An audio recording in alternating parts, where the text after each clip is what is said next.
Hey, that was loud. We just can't hear ya. Okay, got you. Oh, yes. You did it. You could see me the whole time? Yes, it's really good. That's what John Gunning looks like when he's concentrating. When you concentrate. It's a rare occasion. A very rare occasion. Do you need hair makeup? That's the hardest part of the whole pandemic, actually having to do my own makeup, you know? For real? Do you really have to do your own? I would believe it. He's at home. He's like, this is a nice creamy beige. No, but natural. I was a goth in the 80s, so you know, if I need to, I can do it, you know. Oh my God. I've cycled miles on a bicycle and with 2 cans of hairspray so I could redo the backcombing when I arrived, you know. Is this in your band days? Oh no, that was before the band days. That was in the wannabe days, you know. You see my glasses are fogging up already. Thank you so much for being here, John. By the way, I've always called you John Gunning, like that's your full name. So please, it is your full name, but like I in casual conversation, I'd still be like, John Gunning, come get something off the buffet. Do you find other people just call you John Gunning or John? No, that's the first person that's ever said that. All right, great. That solidifies what a weirdo I am. Let's just talk first off about. I know I'm like like you're turning red. I'm joking. Like sweating. I actually had a teacher, an Irish language teacher when I was in school. I hated studying languages when I was in school. It's kind of strange because now I look at you now. Yeah, but every other student in the class she referred to by their first name. You know, Jim, Bill, Mary, Adrian, whatever. I was John Gunning. Like every single time. That's how much she hated me. She used my full name every single time she spoke to me, you know, because I kept saying that Irish was a dead language and there was no point studying it. So that probably, you know, didn't go down so well with an Irish language teacher. Probably not. You grew up in rural Ireland, like very, very rural. Yeah. Yeah. I'm just baffled how like you from a very early age just survived no, but like had all these like grandiose like visions about sports and active imagination with your poetry book. Well, like you have no choice. You have no choice. When you grow up in a desolate wasteland, I mean, you have to fill the space with your own imagination anyway, because there's nothing actually out there to stimulate you. So it all has to come from within, you know? When I think of Ireland, I just think of miles and miles of hiking, beautiful green countryside. Is that not what it's like? I mean, yeah, but we call it getting lost. So, you know, it's kind of the same thing, you know. Beautiful countryside. Yeah. I don't know. It's kind of like maybe like the desert, you know, the beautiful Arizona, like lots of sand and cactus and stuff for hundreds of miles. It's kind of pretty and beautiful, but you don't want to be wandering around there, you know.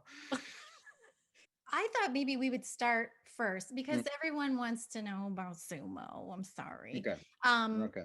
But we do want to get to know the real John Gunning. This is why this interview might be just a little wacky and weird. We're not going to throw anything crazy at you. But we thought we'd lead with the sumo stuff so that everybody can just get straight to what's on everyone's mind. Your thoughts about this last boss show. Watching from afar, what do you think about Terunofuji? Because I know you're friends with him. Like, where is he mentally? And on this Yokozuna run, just like, where do you think he is mentally? I think there's a certain sumo YouTuber that can, you know, put himself in the heads of Rikishi, but that's not my shtick. He seems like such no, I will just, cool... if I want to know where he is mentally, I'll just mail him, you know, or just send him a text and ask him how he is. But like he's from, you can see that he's a lot more, I would say, reserved, or his demeanor has settled down a lot. I mean, partly it's obviously getting older, you know, when he came in, he was still basically a teenager. And, you know, it's the same you see with a lot of athletes, professional athletes. They come in, you have to consider that most of the people who are in the Premier League or the NFL or these leagues, they're still young men in their late teens, early 20s, you know. So it's all emotion and it's all testosterone and it's all highs and lows, and every good thing or bad thing that's written about them in the newspaper, you know, sends them sky high or into the depths of, you know, despair or whatever. So with once they get into their late 20s, early 30s, and they're more accustomed to it, and they've been through the highs and lows, then yeah, they learn, like a lot of people, to deal with things, and to not let external stuff affect them as much. So I mean, he's obviously very happy, but it's like he said, if he becomes Yokozuna or he doesn't, either way, he'll still be, satisfied with himself. Whereas like someone who's younger, making it to the top might be the be all or the end all. I mean, I'm going to say there's no second option, or there's no other choice for younger athletes. But yeah, for someone in his position, especially someone who's fallen down so far and then fought their way back, you're not going to be that affected by good or bad. You try and keep an even keel, I reckon. What's helped him on this rise? When he came in first,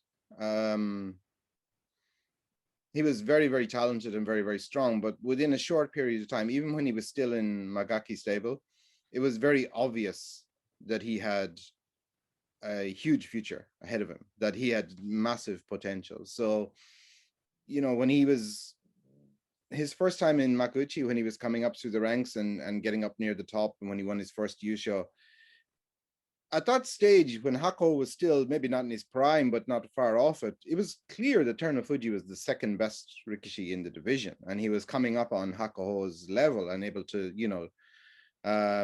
match him in individual bouts. So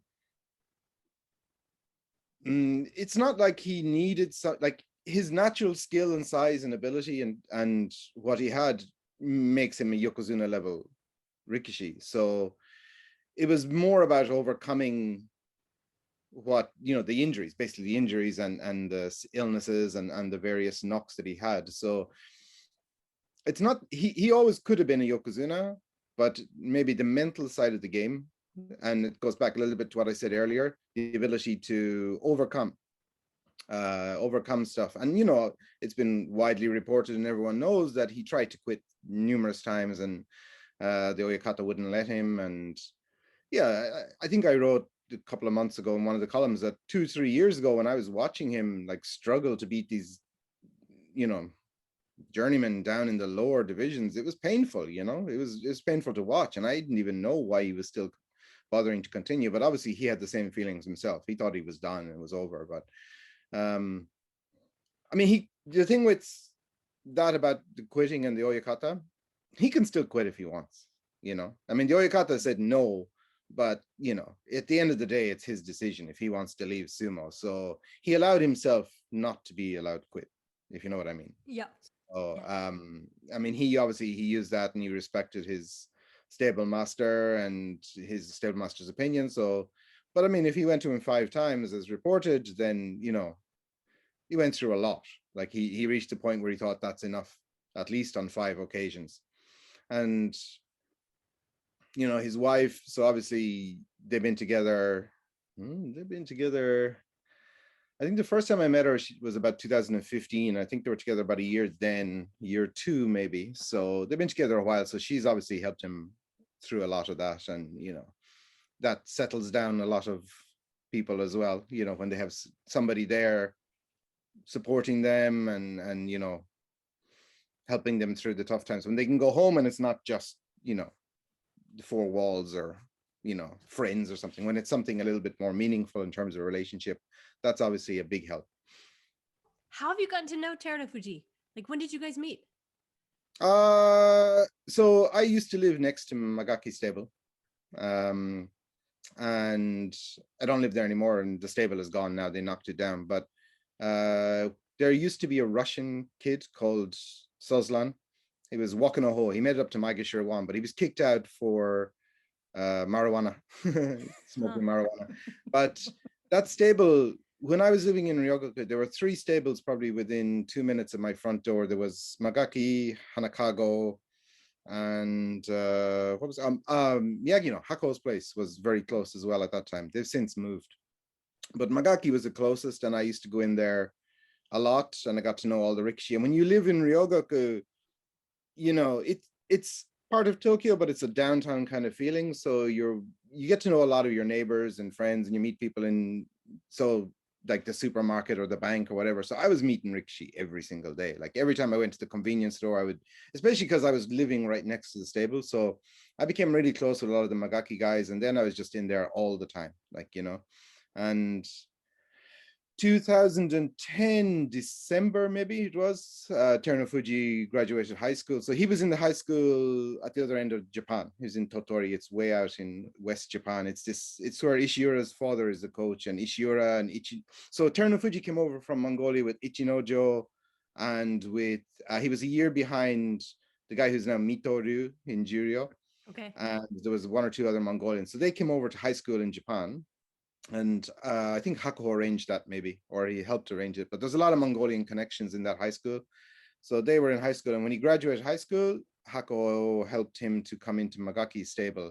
And because I was in there all the time, so like from early on, a couple of months before he joined Sumo, I mean, I was meeting him every day before he officially joined Sumo. So we got kind of close because he was young and he still didn't really speak Japanese all that well at that time. And then a year later, I helped bring an Egyptian into Sumo, Osunarashi. I don't know if you remember him. So I was involved with that, and we were using Magaki stable.